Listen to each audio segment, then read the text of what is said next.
نبی والے نبی سے بڑھا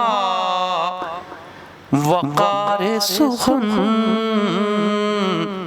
یہی سخن ہے حقیقت میں تاج دار سخن۔ بسم اللہ الرحمن الرحیم۔ السلام علیکم ورحمۃ اللہ وبرکاتہ۔ اہل بیت ٹی وی کے تمام ناظرین کی خدمت میں یہ خاکسار سلیم امروہوی ایک بار پھر حاضر ہے۔ ناظرین، آپ دیکھ رہے ہیں اپنا پسندیدہ پروگرام وقار سخن۔ ناظرین، حسین نام ہے اسلام کو بچانے کا، حسین نام ہے اسلام کو بچانے کا، حسینیت کو بچانے کا نام ہے زینب، حسینیت کو بچانے کا نام ہے زینب۔ امام سید سجاد علیہ السلام اور جناب زینب سلام اللہ علیہ کے حوالے سے منعقد کیا جانے والا وہ پروگرام جو حسنارہ ٹرسٹ نے کچھ عرصے پہلے جامعہ ملیہ اسلامیہ یونیورسٹی کے آڈیٹوریم میں منعقد کیا تھا، اس پروگرام کا کچھ حصہ ہم نے پچھلے ایپیسوڈ میں آپ سے شیئر کیا تھا۔ آئیے اس کا اگلا حصہ ہم آج آپ سے شیئر کرتے ہیں۔ اس میں اہم ترین شخصیات نے شرکت کی۔ آئیے سماعت فرمائیے اس پروگرام کا اگلا حصہ۔ ڈاکٹر عظیم امروہوی آپ سے مخاطب ہیں۔ اللہم صلی اللہ محمد وآل محمد۔ حضرات، جیسا کہ آپ کو علم ہے کہ آج کی اس محفل میں، آج کے اس پروگرام میں جس کلیدی خطبے کے لیے ہم لوگ منتظر ہیں، ہم ہمتن گوش ہیں ان افکار عالیہ کو سننے کے لیے، وہ سماعتوں کا رزق تقسیم کرنے والی شخصیت علامہ سید عقیل الغروی صاحب قبلہ کی ہے۔ میں بڑے ادب سے، بہت احترام سے ان کی بارگاہ میں ملتمس ہوں کہ وہ اپنے افکار عالیہ سے آج کی اس محفل میں، آج کے اس موضوع پر اظہار خیال فرمائیں۔ میری درخواست ہے۔ علامہ کے لیے اچھا آ گئی، بس تو ٹھیک ہے۔ علامہ تشریف لے آئے۔ آپ حضرات ایک بار نعرہ صلوات پڑھیں تو پھر وہ آپ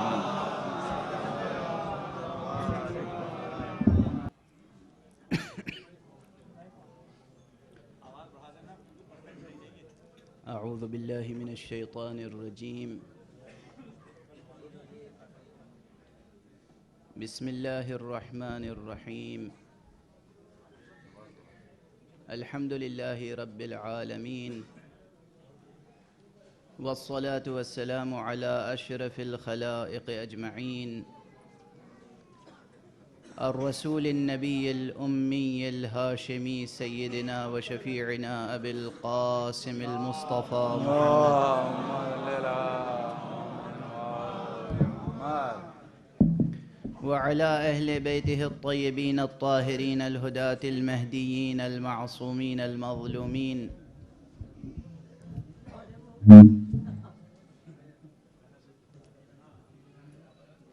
واللعنة الدائمة على أعداء الدين أجمعين، أما بعد، فقد قال الله تعالى عز اسمه في محكم كتابه ومتقن خطابه، بسم الله الرحمن الرحيم، ولا تلبسوا الحق بالباطل وتكتموا الحق وأنتم تعلمون، صدق الله العلي العظيم۔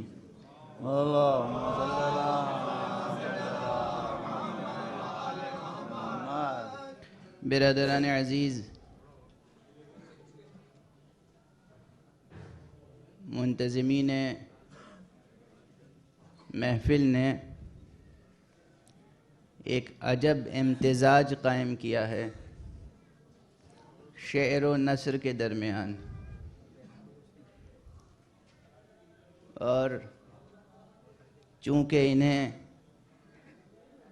نثر کی کمائیگی کا احساس تھا، اس لیے انہوں نے نثر کو شاعری کے دو ادوار کے درمیان میں رکھا۔ کچھ شعراء کو آپ نے سماعت فرمایا اور کچھ شعراء کو ابھی آپ سماعت فرمائیں گے۔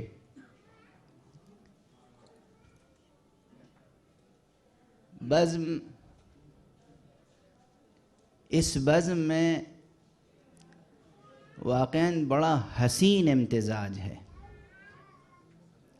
سامعین کی کیفیت، شرکاء کی کیفیت، اور پوری فضا میں ایسا حسین امتزاج ہے کہ روحانیت سے لے کر ادبیات تک اور شعریات تک تمام مشاعر بشری گویا بیدار ہیں. ادبا تشریف فرمائیں، شعراء تشریف فرمائیں، مصنفین تشریف فرمائیں، محققین تشریف فرمائیں، ناقدین تشریف فرمائیں، صحافی حضرات تشریف فرمائیں، پرنٹ میڈیا کے لوگ موجود ہیں، الیکٹرانک میڈیا کے لوگ موجود ہیں، خطباء موجود ہیں. اور گفتگو اس اسلوب سے آگے بڑھ رہی ہے کہ ہر شخص کا وجدان مکمل طور پر آسودہ ہو رہا ہے. شعری ذوق بھی آسودہ ہو رہا ہے، ادبی ذوق بھی آسودہ ہو رہا ہے، روحانیت کی پیاس بھی بجھ رہی ہے. جو لوگ دین کی قدریں اور مذہب کی قدریں عزیز رکھتے ہیں ان کے لیے بھی پوری توجہ کا سامان موجود ہے، اور جو لوگ صرف انسانی قدروں کے حوالے سے گفتگو کرنا پسند کرتے ہیں، چاہے انسانیت کا مبہم ہی سا تصور رکھتے ہوں، ان کے لیے بھی سر و سامان فکر کم نہیں ہے. تو واقعاً بڑی حسین فضا ہے، اور اس فضا کی تعمیر و تشکیل کے لیے اس کے یقیناً منتظمین قابل مبارکباد ہیں، لائق تحسین و تبریک ہیں. پروردگار عالم ان کی توفیقات میں اضافہ فرمائے. میں نے آپ کے ادبی ذوق کو خصوصیت کے ساتھ اس لیے متوجہ کرنا چاہا ہے کہ ابتدا میں مشہور جو نظریہ ہے اسی کے تحت میں نے نثر اور شعر کی تقسیم کا ذکر کر دیا. عام طور پر ادب اور زبان کے ذریعے سے بنیادی اسالیب اظہار کو دو حصوں میں تقسیم کیا جاتا ہے. ایک شعری اظہار ہے، ایک نثری اظہار ہے. ادب کے ناقدین تشریف فرمائیں، محققین تشریف فرمائیں. صدر محفل جناب ڈاکٹر تقی عابدی صاحب جو یقیناً ایک مکمل دانشور کی حیثیت رکھتے ہیں، اور اسی طرح پروفیسر مشکور حسین یاد صاحب ہیں، اور علماء تشریف فرمائیں، اور جناب ڈاکٹر کمال احمد صدیقی صاحب تشریف فرمائیں. اور اس بزم میں جو ذرہ جس جگہ ہے وہیں آفتاب ہے. تو اب آپ توجہ رکھیں کہ اس ناچیز نے جب ادبیات اور لسانیات اور اسلوبیات کا مطالعہ کیا تو مجھے یہ تقسیم درست نظر نہیں آئی. ہمارے جوان و نوجوان محققین بھی موجود ہیں، فارسی زبان کے اسکالر جو کہ بحمداللہ پریسیڈنشل ایوارڈ بھی حاصل کر چکے ہیں، اور پروردگار ان کی توفیقات میں اضافہ فرمائے، لسانیات سے ذوق رکھتے ہیں. اب میں متوجہ کر رہا ہوں خاص طور پر کہ یہ میری تمہیدی گفتگو میرے موضوع سے متعلق بھی ہے اور ادبیات و لسانیات سے متعلق تو ہے ہی ہے. بنیادی طور پر جتنے حضرات نے زبان اور الفاظ اور ادبیات کے حوالے سے اسالیب اظہار کو تقسیم کیا ہے وہ دو حصوں میں تقسیم کیا ہے. ایک نظم کا پیرایا، ایک نثر کا پیرایا. جبکہ یہ درست تقسیم نہیں ہے، اس میں بڑا مغالطہ ہے. 3 برابر کی تقسیمیں ہیں بنیادی طور پر. نظم الگ ایک صنف ادب ہے، ایک مستقل اسلوب ہے جس کے اندر بے شمار اسالیب ہیں، پھر ذیلی اسالیب ہیں، رباعی ہے، غزل ہے، سلام ہے، مرثیہ ہے، نعت ہے، منقبت ہے، قصیدہ ہے، مثنوی ہے، ترجیع بند ہے، ترکیب بند ہے، حیاتی صنفیں ہیں، موضوعاتی صنفیں ہیں، پابند نظمیں ہیں، آزاد نظمیں ہیں، اور بالکل ہی آزاد نظمیں بھی ہیں. غلط تو نہیں عرض کر رہا ہوں. تو بنیادی طور پر نظم ایک بنیادی اسلوب اظہار، اور پھر اس کے اندر بہت سے اسالیب اظہار. اسی طرح دوسری تقسیم نثر. نثر ایک بنیادی قسم ہے، اور اس کے اندر پھر بے شمار قسمیں ہیں، اسالیب ہیں. افسانے کا اسلوب الگ ہوتا ہے، ناول کا اسلوب الگ ہوتا ہے، تنقیدی مقالے کا اسلوب الگ ہوتا ہے، انشائیے کا اسلوب الگ ہوتا ہے، صحافتی مضمون کا اسلوب الگ ہوتا ہے. خود ایک ہی اخبار میں ایڈیٹوریل لکھنے کا اسلوب الگ ہوتا ہے، فقاہی کالم لکھنے کا اسلوب الگ ہوتا ہے، تنقیدی تجزیہ لکھنے کا اسلوب الگ ہوتا ہے، سیاسی تجزیہ لکھنے کا اسلوب الگ ہوتا ہے، کتاب کا تبصرہ لکھنے کا اسلوب الگ ہوتا ہے، کتاب کا اشتہار لکھنے کا اسلوب الگ ہوتا ہے. غور فرمایا. تو بے شمار اسالیب نثر کے ہیں. تیسری قسم مستقل خطابت ہے. خطابت نثر میں شامل نہیں کی جا سکتی. اور اب میں گرامر کا حوالہ دوں گا.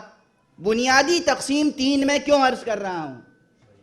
ڈاکٹر صاحب یہ غالباً تقسیم اس طالب علم کے بعد یاد رکھی جائے گی، آپ حضرات امضا فرمائیں گے. 3 بنیادی تقسیم کیوں ہے؟ شاعری کی اساس کیا ہے؟ شاعری نحو و صرف کی پابند نہیں ہے، شاعری عروض کی پابند ہے. میٹرز، اس میں مبتدا بعد میں ہو، خبر پہلے، اور صفت کہیں اور موصوف کہیں، ضرورت شعریہ سے تقدیم و تاخیر ہو جائے، لیکن عروضی اوزان اور ارکان میں فرق نہ آئے. تو شاعری کے جتنے بھی ذیلی اسالیب ہیں ان سب پر ایک چیز حاکم ہے، اور وہ کیا؟ وزن، بحر، ارکان. یعنی علم عروض ہے اساس شعر اسلوب کی حد تک. نثر پابند ہے نحو کی. نثر اگر آپ لکھ رہے ہیں تو پھر عروض حاکم نہیں ہے. مبتدا شروع میں ہوگا، خبر بعد میں. موصوف اور صفت کی جو ترتیب ہے وہ رہے گی، فعل اور فاعل کی جو ترتیب ہے وہ رہے گی. اگر اس میں کوئی خلل آیا تو نثر نہیں کہلائے گی. خطابت نہ عروض کی پابند ہے نہ نحو کی. یہ زندہ گفتگو ہے جو انسانی لہجے کی پابند ہے. لہجے کی پابند ہے. آپ ہماری تقریر میں اگر نحوی اور صرفی بحثیں لے کے بیٹھ جائیں، ممکن ہے کہ میں مبتدا کا ذکر پہلے جملے میں کروں اور خبر کا ذکر آخری جملے میں آئے، اور پھر بھی آپ کو تقریر اپنی جگہ درست نظر آئے گی، اتنے فاصلے کے باوجود. اور جس طریقے سے نظم میں ایک بنیادی اسلوب ہونے کے باوجود مختلف اسالیب ہیں، نثر میں ایک بنیادی اسلوب ہونے کے باوجود ذیلی اسالیب ہیں. خطابت میں بھی ہے. ایک انسان چار آدمیوں کے درمیان ایک شخص گفتگو کرتا ہے، کیا وہ نحو و صرف کی پابند ہوتی ہے گفتگو؟ لیکن اس وقت انسان کی گفتگو کا انداز اور لہجہ اور پچ اور آواز وہ مختلف ہے. یہی انسان، اب ایک ادبی تمہید چھڑ گئی تو بہرحال اسے برداشت کر لیجئے، یہی انسان ایک کلاس روم میں 25-30 بچوں کے سامنے لیکچر دے رہا ہے. لیکچر دے رہا ہے، نثر کا مضمون کھڑے ہو کے نہیں پڑھ رہا ہے. تو وہ جو اپنے ڈرائنگ روم میں گفتگو کر رہا تھا اس کے لہجے میں فرق آ جائے گا کلاس میں.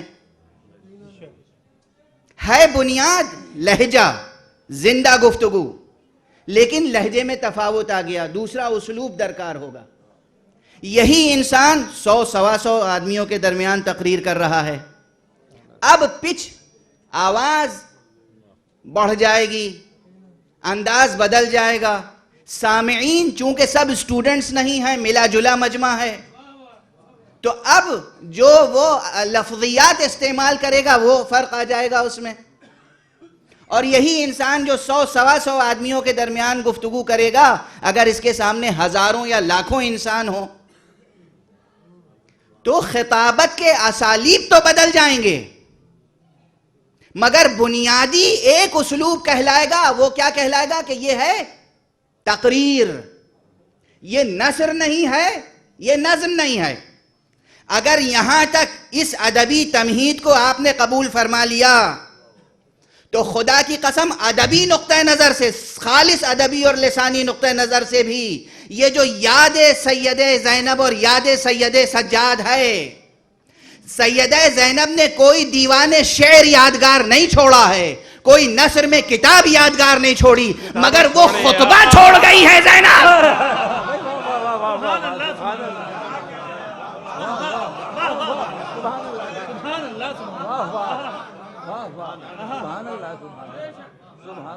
قیامت تک فصاحت و بلاغت سر دھنتی رہے گی. اب لکھیے تاریخ خطابت. میں نے اس لیے قائم کی تھی یہ تمہید. یہ پیور لٹریری جو تمہید تھی وہ اس لیے تھی کہ آپ صرف ایک مذہبی اینک لگا کے ان شخصیتوں کو نہ دیکھیں،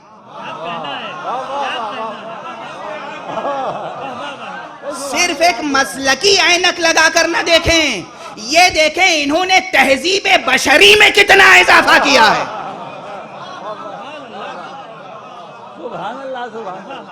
تہذیب انسانی میں کتنا اضافہ کیا ہے.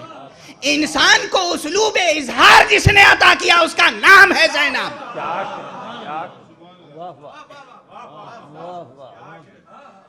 اور اب پھر وہیں پر عرض کروں، ذہن میں تو بہت سی بحثیں تھیں، مگر اب جو بات میرے ذہن میں آتی چلی جاتی ہے وہ عرض کرتا ہوں. ہمیشہ یہ ہوتا ہے، سوچ کے کچھ آتا ہوں، پڑھ کے کچھ اور جاتا ہوں. اسالیب میں نے کیوں گفتگو کی تھی کہ ایک وہ تقریر ہے جو 4 افراد کے درمیان ہے اور وہ دوستوں کے درمیان ہے، رشتہ داروں کے درمیان ہے، عزیزوں کے درمیان ہے.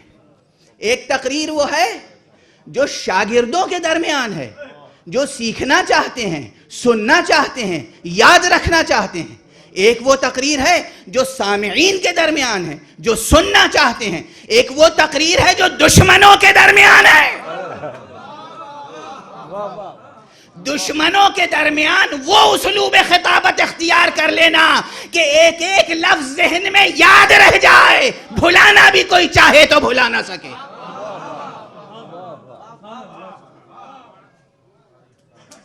کیسے تاریخ لسانیات، تاریخ ادبیات، تاریخ خطابت زینب کو بھلا سکتی ہے؟ یہ ہے یاد زینب، یہ ہے یاد زینب. اب میں کیا عرض کروں؟ آپ دیکھیے،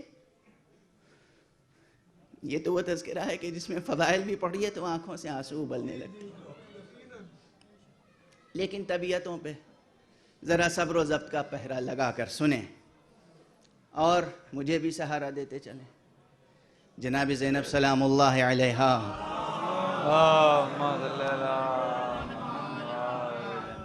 کا خطبہ. یہ اب دیکھیے، جب اس وقت کسی محدود وقت میں گفتگو ہوتی ہے تو کسی ایک ہی نقطے پر انسان مرتکز کر سکتا ہے اپنے خیالات کو یا دوسروں کے خیالات کو. یہ جو میں نے عرض کیا کہ بی بی زینب کا خطبہ یادگار ہے، اس کے یہ معنی نہیں ہے کہ بی بی زینب کی زندگی میں اور کچھ یادگار نہیں ہے. ولادت سے لے کر اور وفات بی بی زینب تک ہر لمحے حیات زینب زینب ہے.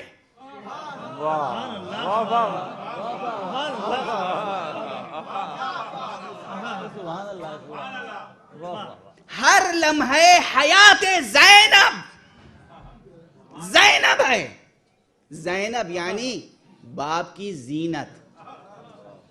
زینب یعنی باپ کی زینت. باپ کون ہے؟ علی مرتضیٰ. باپ کون ہے؟ علی مرتضیٰ.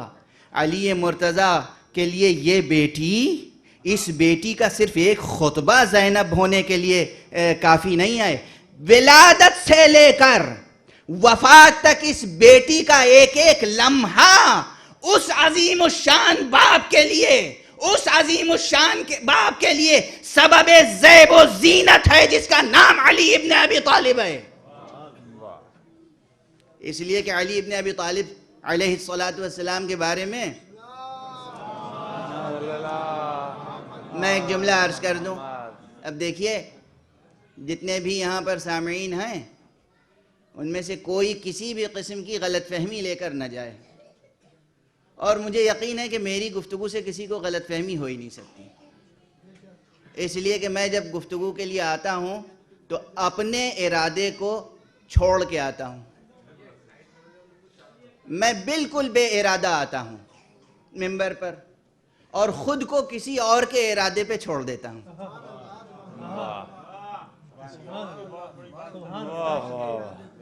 تو اب مجھے یقین ہے کہ آپ میری گفتگو سے غلط فہمی لے کر جا ہی نہیں سکتے۔ دیکھیے، گفتگو شروع ہوئی شعر و ادب اور اسلوبیات و لسانیات کی بحث سے، بات پہنچی جناب زینب سلام اللہ علیہا تک، ان کے ایک خطبے کے حوالے سے، اور اس کے بعد جناب زینب کے حوالے سے بات امیر المومنین علیہ السلام تک پہنچی۔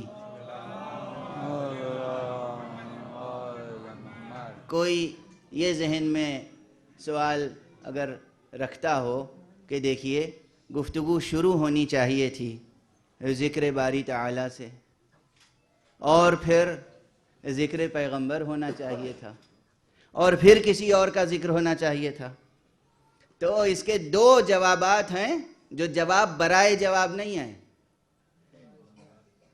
بلکہ صرف وضاحت ہے۔ آنے کے بعد اس منبر پر میں نے سب سے پہلے خطبہ پڑھا، خطبے میں وہ تمام عناصر بندگی موجود تھے، خدا کی قسم، کہ جو کسی بھی عبادت کے لیے شرط صحت بھی ہوتے ہیں، شرط قبولیت بھی۔ حمد باری تعالیٰ سے خطبہ شروع ہوا، نعت پیغمبر، حضور پر درود، ان کے اہل بیت پر درود، اور دشمنان دین و انسانیت پر لعن اور ان سے بیزاری کا اظہار، یہ بھی خطبے کا جز تھا۔ غور فرمایا، جیسے ہم نماز میں سورہ الحمد کی تلاوت کرتے ہیں، تو سورہ الحمد میں جہاں ہم کہتے ہیں کہ اہدنا الصراط المستقیم، پروردگار ہمیں سیدھے راستے کی، صراط مستقیم کی ہدایت فرما، پھر ہم خود اس کی وضاحت کرتے ہیں، صراط الذین انعمت علیہم، ان کا راستہ جن پر تو نے نعمتیں نازل فرمائی، اور پھر مزید وضاحت ہوتی ہے، ان کا راستہ نہیں جن پر تیرا غضب ہوا اور جو گمراہ تھے۔ اگر سورہ حمد متن نماز ہونے کے باوجود اظہار وابستگی کے ساتھ اظہار بیزاری سے خالی نہیں آئے تو ہماری زندگی کیسے خالی ہو سکتی؟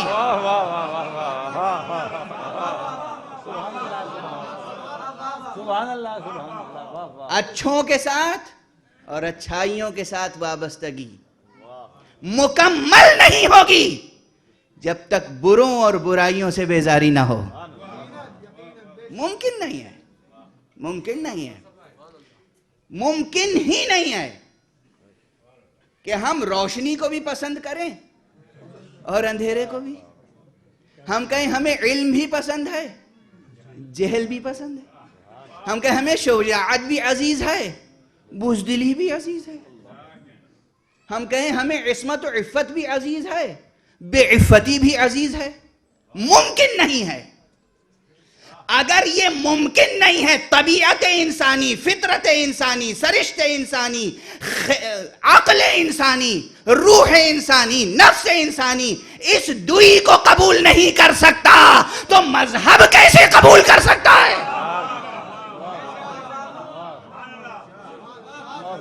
ممکن نہیں۔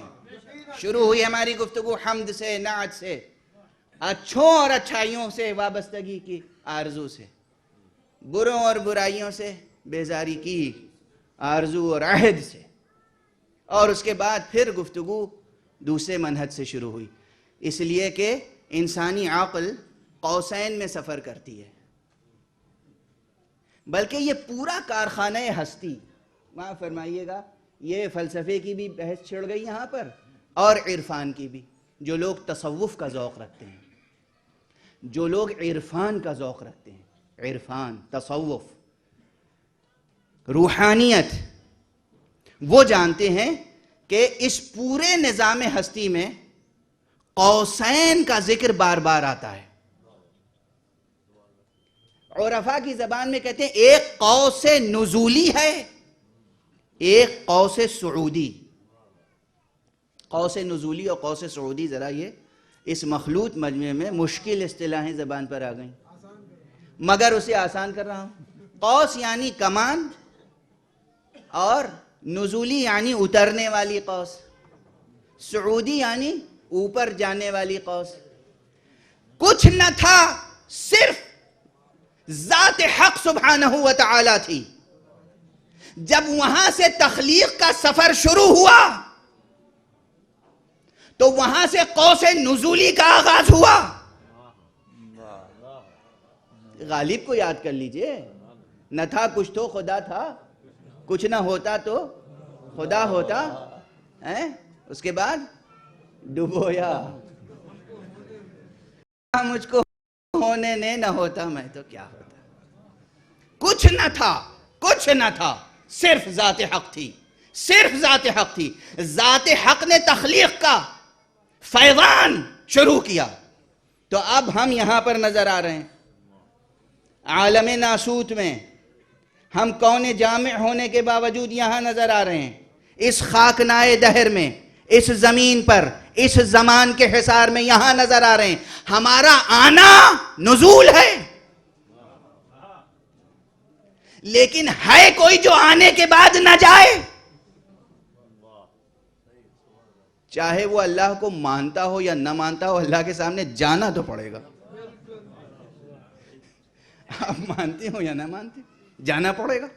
تو وہ قوس صعودی ہے، واپسی کا سفر قوس صعودی ہے، وہاں سے آنا قوس نزولی، وہاں جانا قوس صعودی۔ توجہ رہے، یہ عمل ہر جگہ موجود ہے۔ ہمارے نرسری اور کے جی کے بچے کی نصابیات کون درست کرتا ہے؟ معمولی لوگ، بہت پڑھے لکھے لوگ، اپنے علم کو اس طرح ڈائلیوٹ کر کے، اس طرح اسے ہلکا بنا کر، اس سنگین حقیقت علم کو بہت آسان بنا کر اس بچے کے لائق کچھ چیزیں وہاں رکھ دیتے ہیں۔ وہ نصاب جو پڑھ رہا ہے وہ اوپر سے آیا ہے، لیکن وہ پڑھے بغیر اوپر جا بھی نہیں سکتا۔ زینب ہمیں محمد ہی نے عطا کی ہے، مگر اب زینب کو سمجھے بغیر محمد کو نہیں سمجھ سکتے۔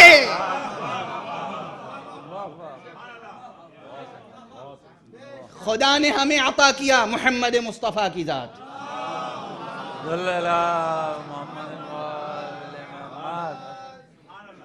خدا کی سب سے بڑی عطا کیا ہے؟ انسانوں، خدا کی سب سے بڑی عطا کیا ہے؟ سب سے بڑی عطا فکر ہر کس بقدر ہمت اوست۔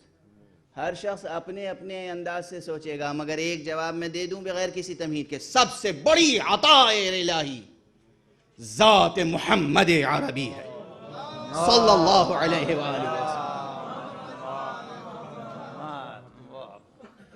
اور اب میں ادبی ذوق کے حوالے سے ایک جملہ کہوں، خدا نے خلق ہی کیا کیا سوائے محمد عربی کے؟ ایک ہے خالق بھی اور تخلیق بھی، بس ایک ہے، سوائے مصطفیٰ صلی اللہ علیہ وآلہ وسلم کے۔ اور کیا خلق کیا ہے خدا نے جس پر خدا ناز کرے یا ہم ناز کریں؟ توجہ ہے، صرف محمد عربی، رب اکبر کی سب سے بڑی تخلیق، سب سے بڑی عطا صرف محمد عربی۔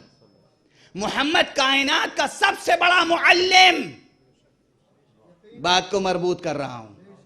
اس کائنات کا سب سے بڑا معلم استاد محمد عربی صلی اللہ علیہ وآلہ وسلم، اور محمد عربی کی آغوش میں پل کے اس کائنات کا سب سے بڑا عالم بننے والا علی مرتضیٰ کی ذات، جو کائنات کے سب سے بڑے عالم کی آغوش میں پل جائے، اس بیٹی کا نام زینب ہے.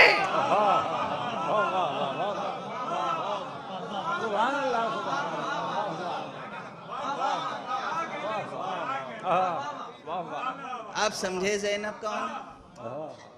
آپ سمجھے زینب کون؟ یہ زینب ہے جس کی زندگی کا ہر لمحہ زینب ہے. زینب کی زندگی کا ہر لمحہ زینب ہے. اور اسی لیے میں نے کہا زینب کس کی بیٹی؟ علی ابن ابی طالب. کون علی ابن ابی طالب؟ کائنات کا سب سے بڑا عالم. جملہ واپس نہیں لوں گا. بلا استثناء کائنات کے سب سے بڑے عالم کا نام ہے علی، اور سب سے بڑے معلم کا نام ہے مصطفیٰ.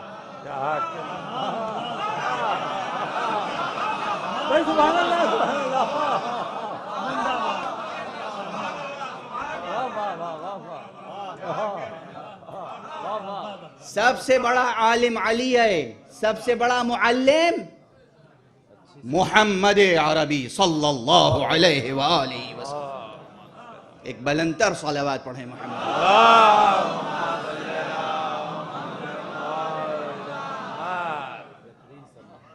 تو اب سب سے بڑا معلم پیغمبر کی ذات، پیغمبر نے جس کو تربیت کر کے سب سے بڑا عالم بنا دیا، وہ علی کی ذات. علی جس کی تربیت کرے اس کو کہیں اور جا کے تربیت حاصل کرنے کی ضرورت ہے؟ اسی لیے سید سجاد نے فرمایا ہے میری پھوپھی وہ عالمہ ہے کہ جس نے کسی کے سامنے زانوئے ادب تہ نہیں کیا. عالمہ غیر متعلمہ، کہیں متعلم نہیں رہی، کسی کی تلمیذ نہیں بنی، کسی کی شاگرد نہیں بنی. علی کی بیٹی کو کسی اور کی شاگردی کی ضرورت کیا ہے؟ ساری کائنات جس کے در پر آتی ہو، جو ممبر سلونی کا مالک ہو، جو کہتا ہو پوچھ لو مجھ سے جو پوچھنا چاہو، قبل اس کے کہ میں تمہارے درمیان نہ رہوں، قبل اس کے کہ تم مجھے اپنے ہاتھوں سے کھو دو، اس کی بیٹی اس سے کیا کچھ نہ پوچھتی ہوگی، وہ بیٹی کو کیا کچھ نہ بتاتا ہوگا. اب جملہ زبان پر آ گیا تو کیسے روکوں؟ علی نام ہے باب شہر علم کا، اور جو اس باب کی باب ہے اس کا نام ہے زینب.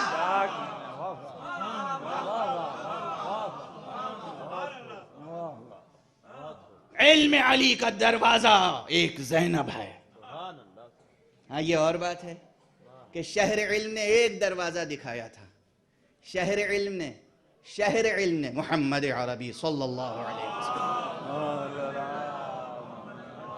شہر علم نے ایک دروازہ دکھایا کہ انا مدینۃ العلم وعلی بابها. یہ جملہ میں بارہا کہہ چکا ہوں. بعض حضرات پتہ نہیں کن جذبات کے تحت اس حدیث کا انکار کرتے ہیں، اسے ضعیف قرار دیتے ہیں.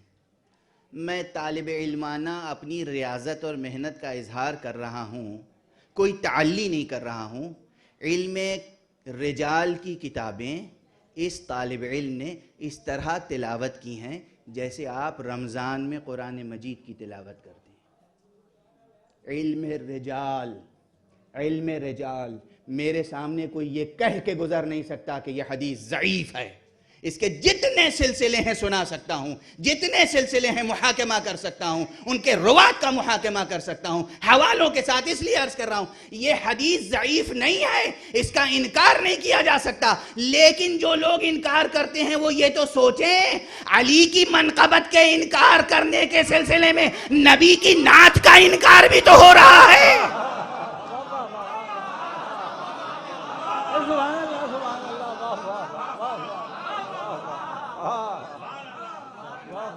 آپ غور فرمائیے، حدیث کیا ہے؟ انا مدینۃ العلم. علی بابھا، میں شہر علم ہوں، علی اس کے در ہیں.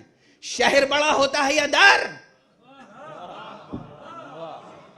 شہر بڑا ہوتا ہے. خود اپنے لیے فرما رہے میں شہر علم ہوں. جب علی بابھا کا انکار کرو گے تو شہر علم کا انکار بھی تو ہو جائے گا. اور جب بھی شہر علم کا اقرار کرو گے تو دروازے کی ضرورت موجود رہے گی. ان دونوں ذوات مقدسہ میں عجیب ربط ہے. ایک کا انکار کرو تو دوسرے کا انکار لازم آتا ہے. ایک کا کلمہ پڑھو تو دوسرے کا ماننا لازم آتا ہے.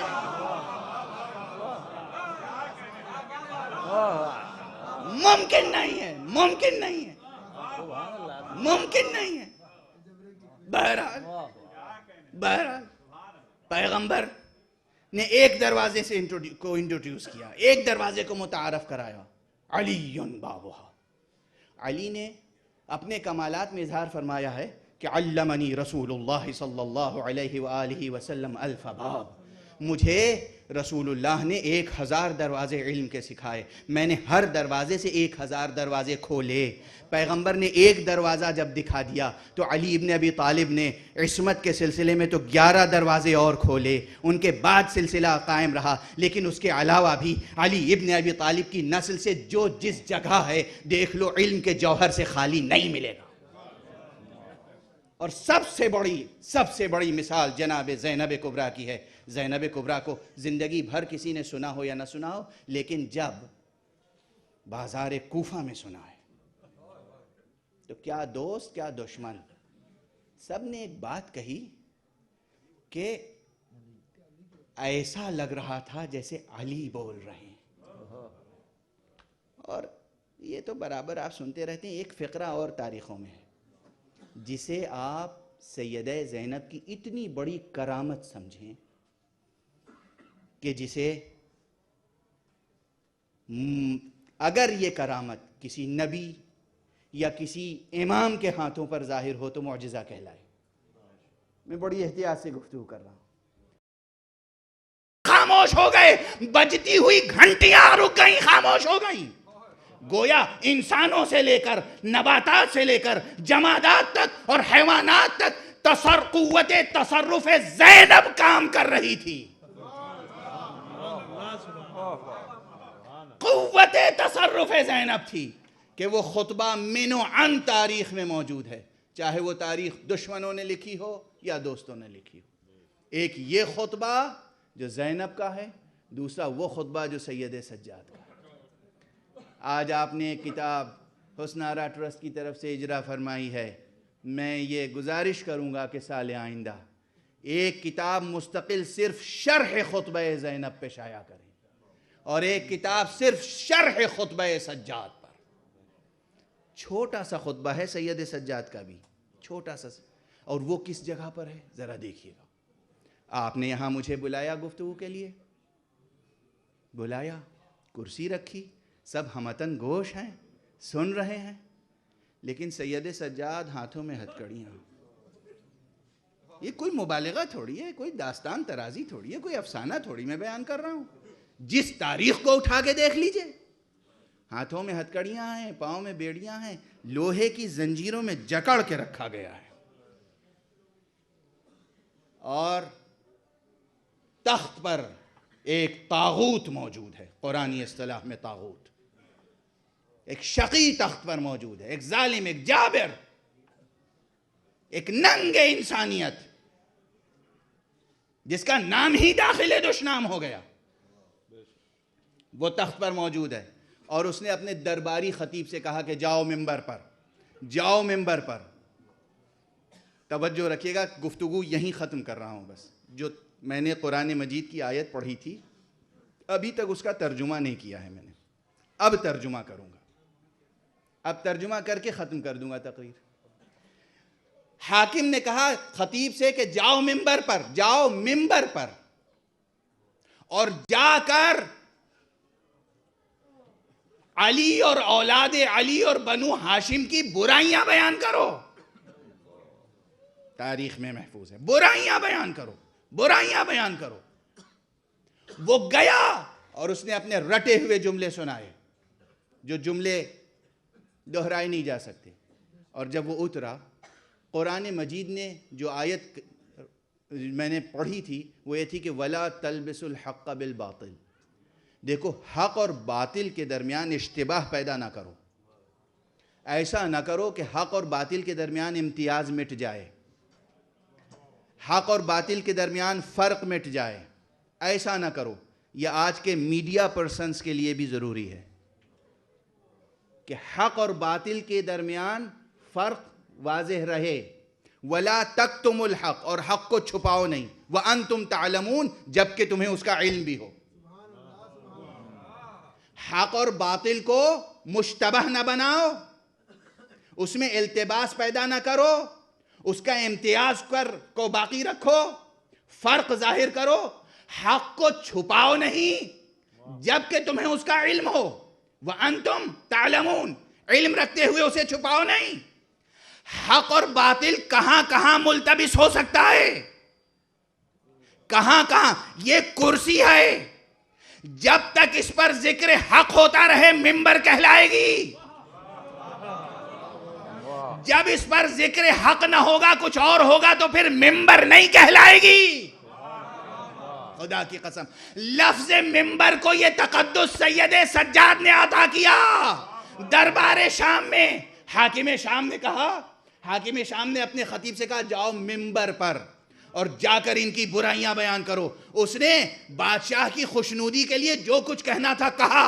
کہنے کے بعد جب اترا تو اس کے بعد سید سجاد کھڑے ہو گئے اور اس کے بعد کہا, اب مجبوراً نام لے رہا ہوں, او یزید.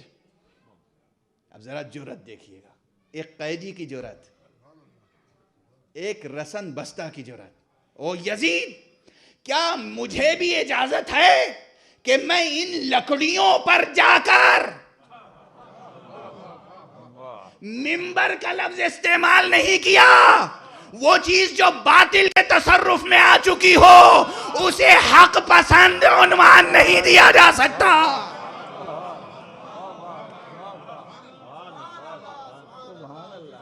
هذه الاعواد, اجازت ہے کہ میں ان لکڑیوں پر جا کر اور ان لکڑیوں پر جا کر وہ بات کہوں کہ جو خدا لگتی ہو, جس سے خدا خوش ہو جائے, جس میں خدا کی رضامندی ہو. اور اس خطیب کے سامنے غضبناک انداز سے کہا کہ وائے ہو تجھ پر, تو نے مخلوق کی رضا کی خاطر خالق کی رضا کو ٹھکرا دیا. نہیں, آپ واہ واہ کر رہے ہیں, سبحان اللہ کر رہے ہیں, اور یہ جملے سینکڑوں بار سن چکے ہیں. سنیے میں کیا عرض کرنا چاہتا ہوں. ایک جملے کا وزن کتنا ہوتا ہے, کون کہہ رہا ہے, کب کہہ رہا ہے, کتنے مصائب و آلام کے بعد کہہ رہا ہے, کس ماحول میں کہہ رہا ہے. ہمارے جیسا کوئی خاکی خاتی ہوتا تو رد عمل کیا ہوتا, لفظیات کیا ہوتی. یہ کہتا کہ تو نے جھوٹ کہا, غلط کہا, میرے خاندان میں یہ برائیاں نہیں تھیں, میرے ہوتے ہوئے میرے سامنے تو نے میری مزید توہین کی, میرے خاندان کی توہین کی, تیرے خاندان میں یہ برائیاں ہیں. میری اور تیری بات نہیں کی سید سجاد نے. اس ماحول میں بھی کہا وائے ہو تجھ پر, مخلوق کی رضا کی خاطر خالق کے رضا کو ٹھکرایا. جو ایسے لمحوں میں بھی خالق کو یاد رکھے, خالق کی رضا کو یاد رکھے, خالق کی رضا کا احساس دلائے, وہ امام دین و انسانیت نہ ہوگا تو کون ہوگا. اس کے بعد آپ ممبر پر تشریف لے گئے اور وہ یادگار خطبہ ارشاد فرمایا کہ جس میں حمد الہی ہے, نعت پیغمبر ہے, منقبت امیر المومنین ہے اور کربلا کا تذکرہ ہے. میں اس سے زیادہ گفتگو نہیں کروں گا. یہ دو خطبے وہ ہیں جنہوں نے قیامت تک کے لیے حق اور باطل میں وہ امتیاز قائم کر دیا کہ اب جانتے بوجھتے کوئی دھوکہ کھائے تو دوسری بات ہے, کوئی علم رکھتے ہوئے دھوکہ نہیں کھا سکتا. کوئی صاحب نظر دھوکہ نہیں کھا سکتا، کوئی صاحب احساس دھوکہ نہیں کھا سکتا، کوئی صاحب ضمیر دھوکہ نہیں کھا سکتا، کوئی انسان جسے علم اور انسانیت کی آبرو عزیز ہے وہ حق اور باطل کے امتیاز کو مٹا نہیں سکتا جب تک کہ ان خطبوں کی گونج باقی ہے۔ ان خطبوں کی گونج آج بھی باقی ہے، کل بھی باقی رہے گی، گونج باقی ہے، گونج باقی ہے۔ اس کا ثبوت یہ ہے کہ دنیا میں صرف مسلمان نہیں، پوری دنیا میں کہیں کوئی کتنا ہی کمزور ہو، کتنا ہی کمزور ہو، کیسا ہی اسیر ہو، کیسا ہی مظلوم ہو، کیسا ہی کچلا ہوا انسان ہو، لیکن مظلومیت کے باوجود وہ دنیا کے ظالم ترین اور جابر ترین لوگوں کے مقابلے میں آزادی اظہار کا حق رکھتا ہے اور اس کا استعمال بھی کرتا ہے۔ اگر اس سے پوچھئے زبان تکوین میں کہ یہ جرأت اظہار کہاں سے ملی، یہ شعور کہاں سے ملا، تو وہ یقیناً اس کی زبان تکوین کہے گی فضا میں خطبہ زینب و سجاد گونج رہا ہے، اس کا تموج ہمیں توانائی عطا کرتا ہے۔ والسلام علیکم ورحمۃ اللہ وبرکاتہ۔ علامہ عقیل الغروی صاحب قبلہ ابھی اپنے بیان سے محظوظ فرما رہے تھے، یہ بصیرت افروز بیان جس میں علمی نکات بھی تھے، عرفانیات بھی تھی، ادبیات بھی تھا، لسانیات بھی تھی، اور مختلف پہلو ہمارے ذہنوں کو روشن کر رہے تھے۔ یقیناً ان کی تقریر کا ہر لفظ، ہر جملہ اہم ترین تھا۔ ہم ان کے بے حد شکر گزار ہیں کہ انہوں نے آج کے اس کلیدی خطبے میں نہایت ہی عالمانہ انداز میں ان باتوں کا اور اس انداز میں اظہار خیال فرمایا کہ جس سے یقیناً ہمارے علم میں اضافہ ہوا۔ وہ رخ اور وہ پہلو ان کی تقریر کے تھے جو ہمیں یقیناً آگے چل کر بھی یاد رہیں گے۔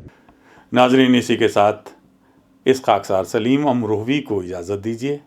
وقار سخن کے اگلے ایپیسوڈ میں آپ سے بہت جلد پھر ملاقات ہوگی، تب تک کے لیے اجازت دیجیے۔ والسلام علیکم ورحمۃ اللہ وبرکاتہ۔